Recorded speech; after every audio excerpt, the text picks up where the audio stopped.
Hello, everyone, and welcome to our podcast, Smart Man, Smarter Woman, a podcast for entrepreneurs by entrepreneurs. And thank you for joining us today. I am Steve Lotz. And I am Juliet Aurora. And we are your co-hosts. Now, before I introduce today's guest, let's hear a few words from my wonderful co-host, the smarter woman herself, Juliet. How are you doing today, Juliet? Are you managing to get over those computer challenges you've been having? I know you were a little tense this morning. Yeah, changing a computer, although I love new tech, I hate the migration from old tech to new tech. And so it never goes as smoothly as it does in the commercials when, you click a button and then everything kind of moves over.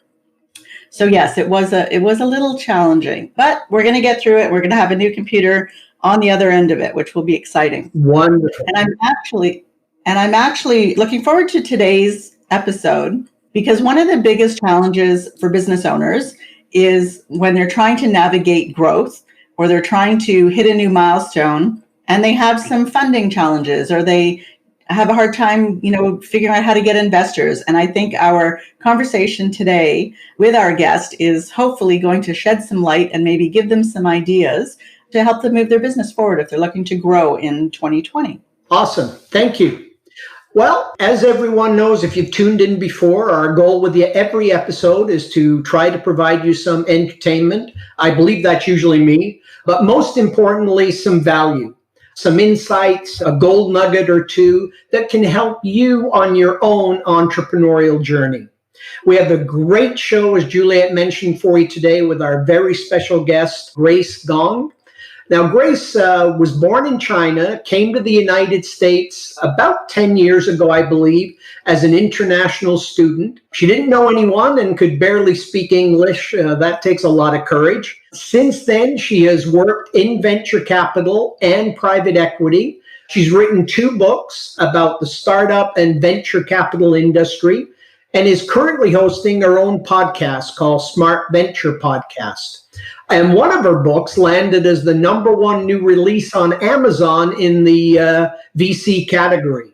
She has also interviewed 22 investors on the Forbes Midas list and 21 founders on Forbes 30 under 30. My God, she must be old, right? With all this experience. I can't believe it. Anyway, I'm not even sure she's reached 30 years young yet. And if this is what she's done in the first 30, can we imagine what she's going to do in the next 30? Without further ado, let's bring on our guest. Hi, Grace. How are you doing today? I'm great. Hi, Steve. Hi, Juliet. I'm so happy to be here. Thank you so much for the wonderful introduction. Oh, my pleasure. We're really glad that you're with us, joining us, I believe, from San Francisco. Now, there's lots of things we're going to get into, some of which Juliet mentioned, but perhaps we could start out if you could share a little bit about your own entrepreneurial journey. I mean, it's hard to believe you've had an entrepreneurial journey at your age that you're at, but you certainly have.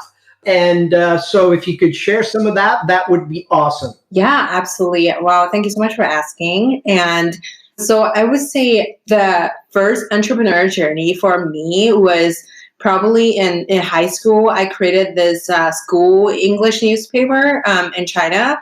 So back in time, I know everyone was going to study abroad. So I went to an international boarding high school. And so everyone is trying to study abroad. So essentially, we have to apply to school in the US or in Canada.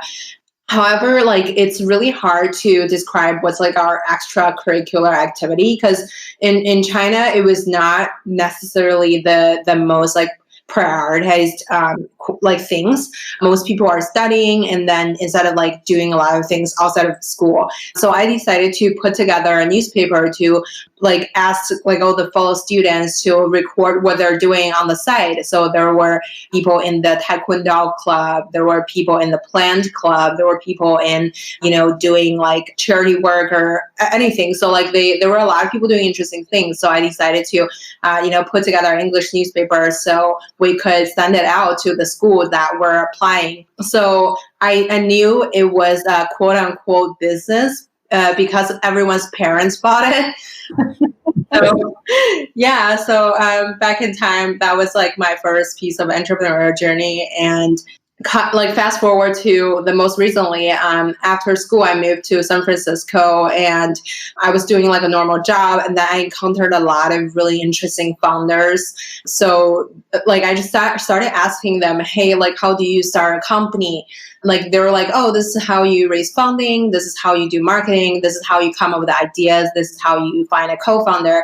So, and then like I just started like, taking notes. And then like one day I went to a conference in San Francisco. It's like a tech conference. I realized that like everybody was asking the same questions. Like they were all asking the speakers on, when should I drop out of school? Like when should I raise money? Like what should I do? This and that. So I feel like there is a market for that type of content. So I decided to put together my first book on how entrepreneurs starting their own businesses. And from there, I realized that like after chatting with all these younger entrepreneurs, and I wouldn't say younger, but because I was the same age with them, but they're the entrepreneurs, and basically they were all saying, raising funding is definitely one of the biggest challenges. So I decided to go out there and then talk to all the top investors on like, what are you guys looking for in finding like in funding a really good startup. So that's how the second book journey began. So that's like a short version of like what I've been doing. Very good. That's excellent. And had you had any interest in investing or venture capital prior to this, or it was just based upon the conversations you had, it led you there because you felt there was a need for people to know more about that? Yeah, absolutely. I think those conversations definitely help. And I feel like in San Francisco, there was definitely a atmosphere that like people are immerse themselves into the tech startup and VC environment. So I think that really builds up like a lot of like my motivation on like why I wanted to pursue that journey on investing.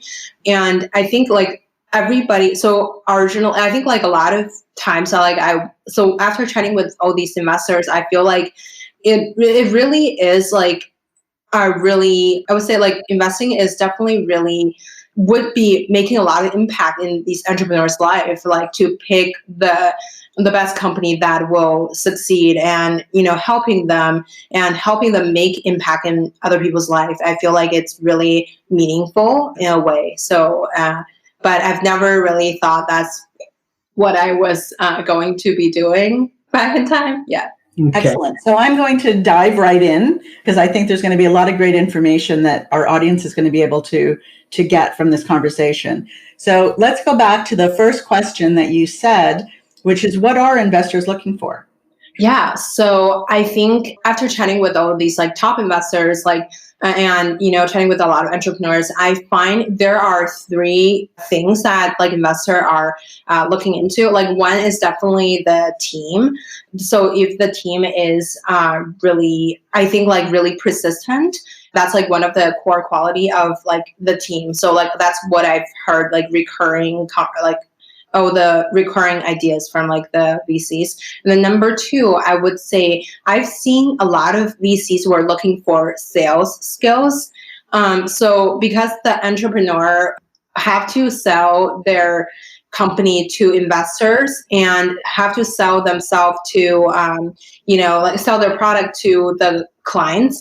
And basically, like, I think sales skills, like you're not, but I would have to highlight that you have to do your core basic work really, really well before you sell something, right? Like, I think, I think it's not like, it doesn't mean like, oh, you just like a really top salesperson, but your core product is not really good. And then like, you're just going out there. But I feel like what I've heard is like, you're supposed to be doing what you're doing really, really well. Then you have this like amazing presentation skills. I think that's really important. And number three, like there's a lot of things about the market and everything else, but I think I wanted to focus on like what are things that we could control.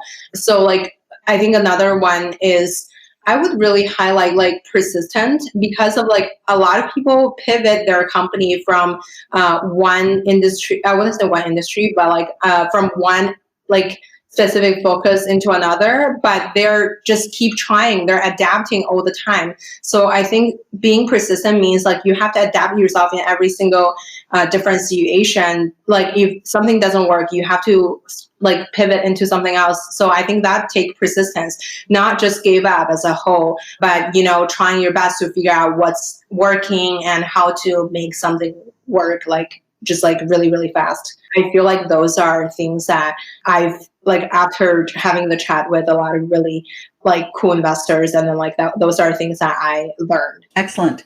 And I guess for those in the audience who aren't familiar, so Grace has been referring to VCs, which everyone may not know stands for venture capitalist, which are the people that you actually go to ask them to invest in your business to take it to the next level, to expand into a new geographic location, or launch a new product. Just in case everyone wasn't familiar with the term, I wanted to highlight that. Yeah. The other question I wanted to ask was, so based on what you've said, venture capitalists aren't always necessarily looking at funding startups. They're looking for some kind of an established pattern that you already have, or do they, if you go to them with just an idea, are you less likely to get funding if you don't have some kind of a pattern or record? I think, so this is, I would just speak for myself personally, or like from like, I think the idea is matter less than the team. So I've heard about a lot of people talk about, hey, like I have this idea, but like, what's your execution skill? Like, how do you plan to executing on your idea? There are plenty of like amazing ideas out there people have. Like your idea is normally probably not the first time someone think of this could work, but who would be the right person or the right team to execute? I think that's a question. Like I've heard from like other investors, like they were mentioning, if you're a if you're like a team, but you have a B level idea, then your A team would like have like a better execution on the B level idea than if you have a B team but A level idea. So I thought that really like resonate with me, because I feel like it really is. If you're a really good entrepreneur, like you're always trying to making things work, I think like the idea doesn't matter as much as the team. Interesting. I never would have imagined that the team played that much of a role in whether or not you get funding. So an interesting insight. Thank you. Yeah. Yeah, but that said, like I think from my personal observation, I think picking the right market and picking the right problem to solve is also really important. I think a lot of people if you pick a really small market size of things, it's really hard to be like, even you're the biggest player, but you chose like a market that's really, really small, or like a really super niche market. It's really, really hard for you to grow out of that market. But I mean, I think that just like a generalization. It really also depends on like, how you're planning on executing. You can also, for example, providing a super specific service to a smaller group of people, and then you think this model would be adapted into some other aspect or some other industry. That also works. I'm not saying like no advice or no theory should be a one size fit all kind of situation. It should always be case by case. Yeah, no, that's great. You said something there that has come up often on our podcast, and that is problem to solve.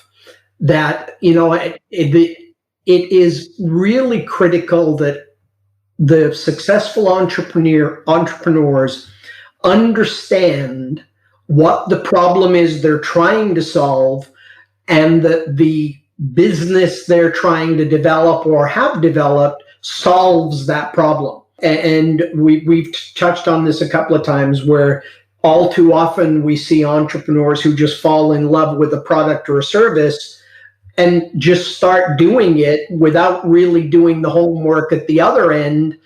Does your service actually solve a problem that is a real problem, and not just the problem because you think it is?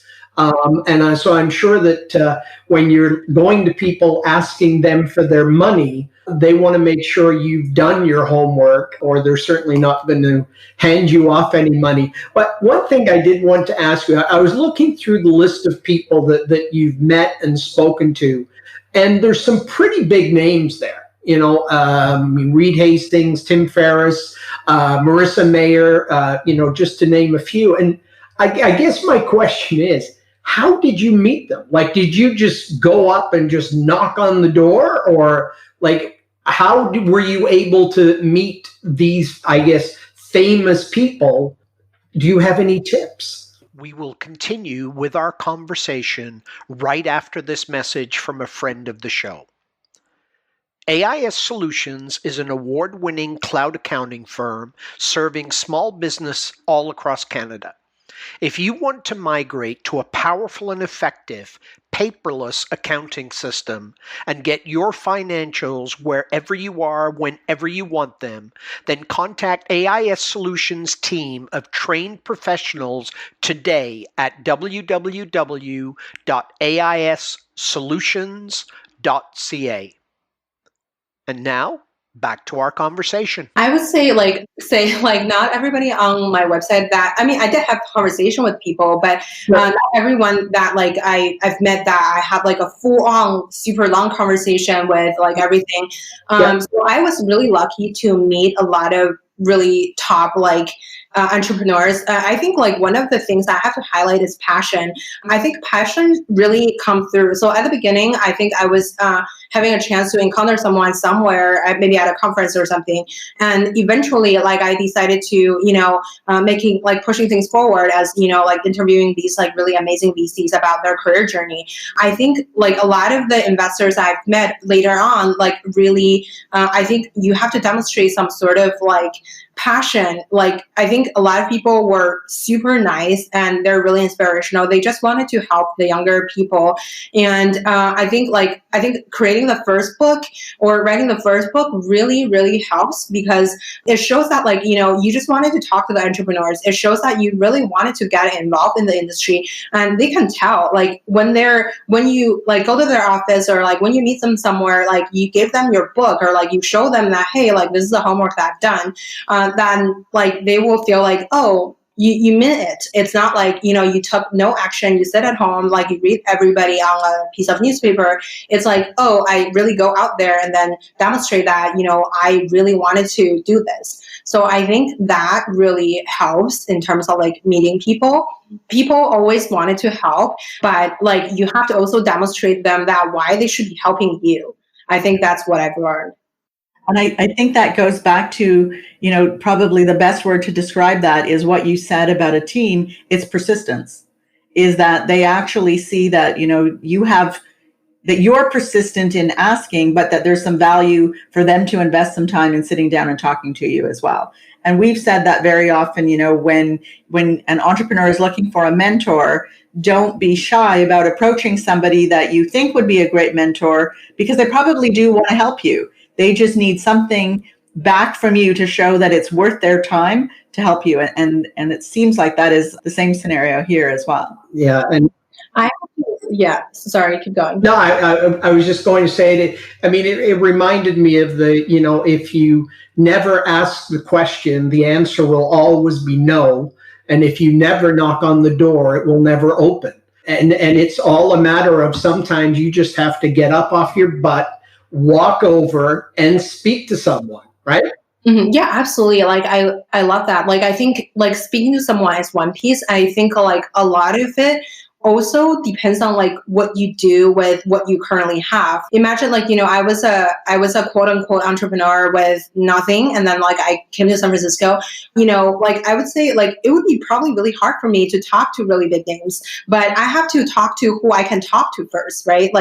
I think I have to leverage what I have to learn as much as I can. I think that applies to everyone. I think people should really not look down on what they have. That everybody should leverage what they have first, then reaching to the moon. If I wanted to be Steven Spielberg or whoever, I have to shoot my first video first. My first video probably suck, and I think that really that's what I've been learning about like myself. Like, starting the podcast, I was like, oh, this have to be, this isn't that. Like, I have to achieve a certain level of, listeners about a certain time. But I think like the first thing I taught, like I have like my own self-talk about like starting a podcast is like, you have to start. Like, if you don't start, like, where are you going to get into? I feel like, that just applies to everything. If you're an entrepreneur, you should really start. That's it. Great advice. Great advice. Absolutely. Very, very insightful. Right? Definitely. That just reminds me of so many quotes. I don't even know where to start. So I won't even bother. You've mentioned your podcast a couple of times. Tell us about your podcast. What are you trying to accomplish with it? Thank you. So I created the podcast essentially for a listener like myself. I'm at the stage of, I feel like after like the VC and private equity experiences, I feel like I was really lucky to have a look at like what's going on and how it works. But I feel like if you want to achieve a certain level of growth, you really have to learn from someone who already done so.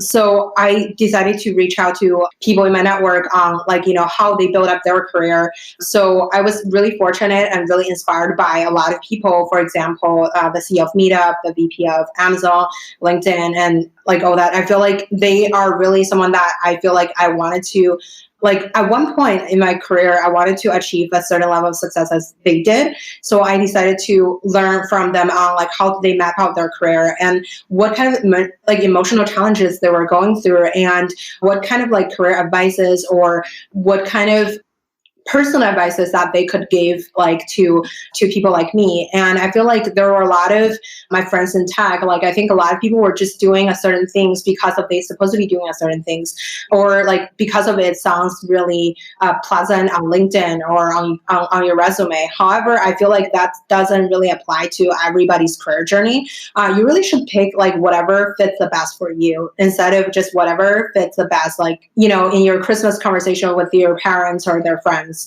So I think that's why I decided to create that podcast, because I feel like a lot of the career journey was not really a straight line. It's not like, oh, I think, I think I need to achieve this amount of success. I need to go through, company A at this level of position and then company B, C.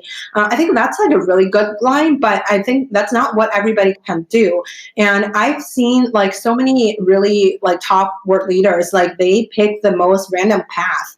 So I really wanted to, uncover that for people and also like just like letting people see how they were making the decisions. Like, why did they decided to join a certain company? Why did they decided to quit their previous job? And why did they decided to, pick team A instead of team B? I feel like those are things that I've been always like questioning myself, as well as I feel like it could also like help a lot of people on, feeling unstuck about what they were doing. So that was my goal on like creating this podcast. I do love how many podcasters that are out there that are creating the podcasts to share the knowledge that they're learning with other people. And it sounds like that's exactly what you're doing, is you had all these questions, so you figured other people must also have them, and which is the reason you started your podcast. So I love that that's the reason you started it. I want to dive back into, because I want to make sure we touch a little bit on the venture capital side, because I know it is such a big unknown for so many business owners. So you gave us some ideas as to what a venture capitalist or an investor would be looking for. What should a business look for when they're looking for a venture capitalist? And where would you even find somebody that might be interested in investing in your business? Thank you so much. That's a great question. So you basically mentioned two pieces. So like I'll like explain both of them. So one is, what should they be looking for in venture capitalists, right? So I think the number one thing is figure out like who invests in your category. I think when I was doing my investor job, like a lot of people come to me with the idea that I don't even invest in this category of things. For example, if I'm only looking for consumer tech companies, you come to me with the idea of like a B2B businesses, I probably know nothing. So I think number one is finding out like who invested in your category of business in the past. And like I think that's go back to the homework side. So you really have to do your own research, like be prepared, asking your network, go to your local meetup, no matter where you are. I'm pretty sure someone in your like area would, or maybe even on a podcast or, like anything. So I think you need to leverage what you have to get to like the next like level, to understand who invests in you, in your category. I think that's number one. And then number two, if I were starting a company myself, I would really research like which investor has connections and had worked in the industry. I think besides the money side of things, I think the network of people and network of resources really, really helps. I've seen companies that are really, the founders are super smart, but they took money from like a really, I would say like a VC firm that doesn't really like specialize in a particular area. So they would get most like the general advices or the general help from people. But I've also seen people that are, the founder just took money from like whoever is an actor in the industry. Maybe they didn't take a lot of money, but they took a lot of resources. Then those firms that really add value to the founder, they made a lot of introduction to clients. They really just like they're really specialized in whatever the founder was trying to do. So I feel like those adds the most amount of value than just a really generalist investor. And when it comes down to how do you find investors, I think so I've always heard this advice is like the warm introduction is better than a cold one. So I would say you need to really build your network from the ground up very early on. And I would say start with whoever you know, then like just go out there and then DM everybody on LinkedIn. So like, I think because I really heard from this from like a large amount of investor that if it's like someone that they know introduced a certain company, they would 100% take a look and go from there. And but if you really, and like, I think the logic behind it is going back to the sales like skills, right? So if you cannot sell your company to me, like through a warm introduction, you probably cannot sell it to the customer because you didn't really convince me. So I think that's what I got the logic behind it. Excellent. I love the point that you brought out when you're looking at a venture capitalist or an investor in your business, not to just look at the monetary side of what they can invest, but the resources in their network that could add to your business. I think that is absolutely fabulous advice. Yeah, and I think that's, as Grace said, why it's so important when you're looking for an investor that they are an investor that invests in your space or your category, right? Because if they don't, then the chances of them having these other connections and other network people they can introduce you to is very limited because they don't normally invest in that category. So again, I think that's great advice. One thing I would like to ask you, and it may be a bit of an unfair question, so I apologize ahead of time, but what would you like to be doing 10 years from now? Like, do you have this vision of, here's where Grace is going to be 10 years from now, and here's what Grace is going to be doing? I think okay, so this may sound really vague, but I definitely wanted to create value for founders and investors. So I think like whatever business you're doing, you have to create value for people to no matter pay for your service or anything. Like, so I think like creating value is like definitely something that I would be trying to do. And in terms of the format of it, like I think I'm really open about it. I wouldn't say, oh, this is a particular job that I really, really want to do, or this is a particular things. But whenever I look at stuff like this, I would think of what kind of skills do I need to get there? Like in 10 years, I don't really know what exactly would be the position that I would be doing. It could be investing, it could be funding my own company or anything.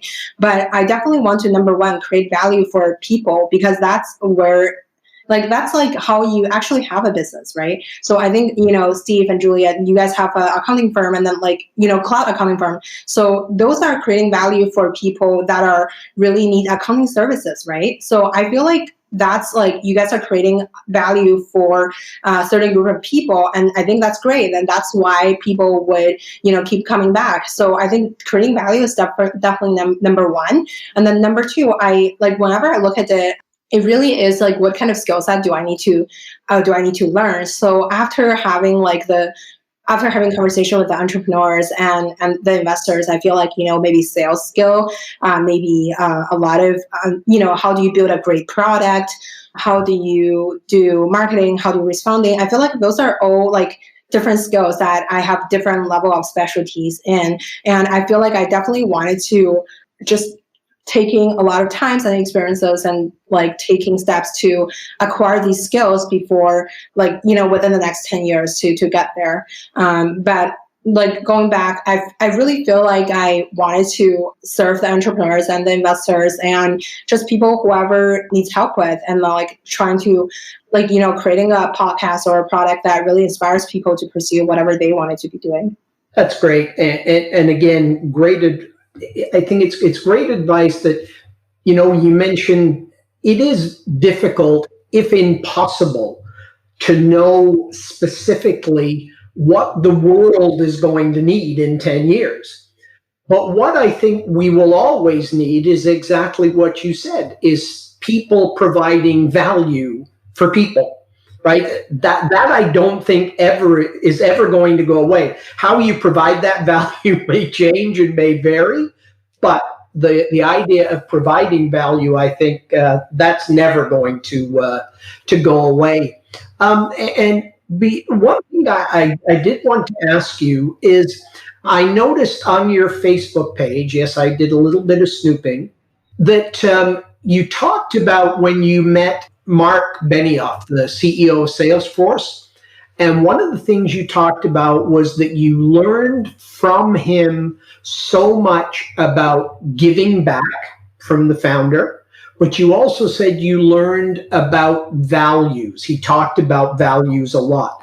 Can you share a little bit about what he talked about with regards to values? Yeah, absolutely. So I met him at an event, but I previously read his books about like how he talked about just like, Salesforce is giving, if I remember correctly, I believe they were giving 1% into public services. And I feel like those are just like commercialized business. I really feel like these things like, speaks a lot for a company. And I feel like, whatever he was doing just really inspires me that like, every single step that you go, that you really have to, give back, because it really is like people that help you early on that like, you have to give back to the society. So I feel like that's what inspires me.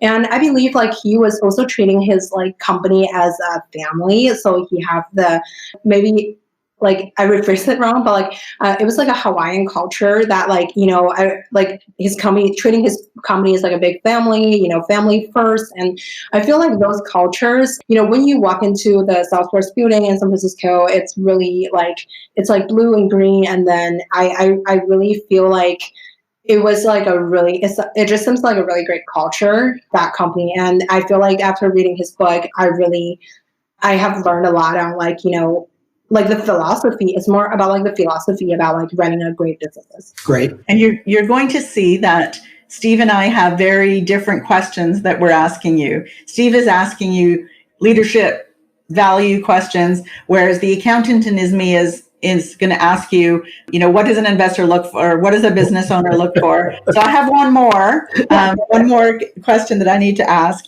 which is what are venture capitalists looking for in return for putting money into your business? Are they just looking like for a percentage return in payback, or are they looking for equity in your company? What do they look for in exchange for giving you money? I think when they put into the money, they definitely took a certain percentage of your company.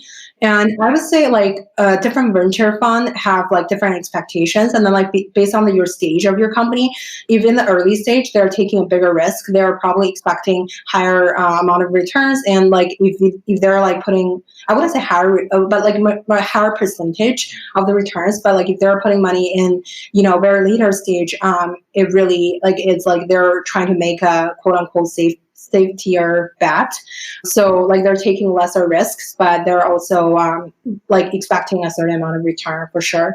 But on the other hand, I feel like, so what does that translate to entrepreneur is, I think like you really have to like understand your mission about your company, what you're trying to do, instead of just like creating a business for profit, I really feel like you need to think of like what is the core value you're providing to the people. Anyway, that was fantastic. Take a quick breath. That brings us to one of my favorite parts of our show, which is where we do the Smart Man, Smarter Woman version of James Lipton's Q&A round. So if you are ready, Grace, I have a series of 5 or 6 questions that we ask every guest on every show. And are you ready to begin? Yes. Perfect. So the first question, what one word best defines an entrepreneur? I'd say persistence. Yeah. Okay. What profession, other than the one you're currently doing, would you like to attempt? Entrepreneurial stuff. I think like I couldn't think of any. Okay, fair enough. What profession would you like never to attempt? Let me think. Oh my God. Okay. Okay, so I'm like looking at these notebooks, so I think of like Dunder Mifflin for some reason. I don't know, selling paper. I will never attempt. Okay. No, that's perfect. What sound or noise do you love? What sounds or noise? Oh my God, my own sound. I'm so annoyed by my own sound. I hate listening to myself, but yeah. Okay. What book would you recommend for entrepreneurs other than your own? Oh, I love Shoe Dog by Phil Knight. So I'm thinking about like this question for like 15 years. Like not 15 years, but like his book was out like less than 15 years. But I really love his book. Yeah, Phil Knight's Shoe Dog. Oh my God, like It's that's a great like book. It's a great entrepreneurial, like basically Bible, I would say. Yeah, no, that is. I recommend that book as well. When your entrepreneurial journey is completed many, many, many, many years from now, what do you hope your legacy is? Oh, starting another one and then recruiting more other entrepreneurs to join. And yeah. Okay. Other entrepreneurs. That works. Well, that's great. Now, if anyone in our audience wants to connect with you, what is the best way for them to do that, Grace? So I have a website called smartventurepod.com or howtobeavc.com. Okay. That includes all my social handle. I recently launched a YouTube channel for my podcast, so people please go subscribe. And then, yeah, you can find me on the podcast called Smart Venture Podcast by Grace Gong, or on LinkedIn or Facebook, Twitter, Instagram. I'm on everything. So just go to smartventurepod.com and just like connect me with wherever you feel most comfortable. Perfect. We will, in the show notes, we will have the links to your websites, to your podcast, and to your social channels. So one way or another, if the folks go to the notes, they should be able to find you. I don't think you're going to be that hard to find. Before we conclude with this episode, do you have any final thoughts, Grace, that you would like to share with our audience of entrepreneurs? Oh, I think you guys should keep listening to the next and the next and the next episode of Smart Man, Smarter Women podcast. Thank you. Thank you very much. I keep forgetting to be smarter, but I know I kind of liked your title. You know, the way you were going. We're not going with that. No, one. we're not going to change it. Okay, all right. No. So that brings us to the Smart Man, Smarter Woman words of wisdom. And so this episode, I thought I would share this with you. It's from Benjamin Franklin, and it is: an investment in knowledge always pays the best interest. Excellent. And so that brings us to the end of another show. Time seems to have flown by. Thank you very much again to our guest, Grace. Thank you to my awesome co-host, Juliet. But most important, thank you to you, our audience, for tuning in and giving us a listen. We sincerely hope you found some value here today. If you did, please subscribe to the podcast. You can find us in all the normal places: Apple Podcasts, Spotify, Google, or you can visit our website, smartmansmarterwoman.com, and check us out there. So thank you very much. Until next time, take good care of yourself and those that you love. Bye for now.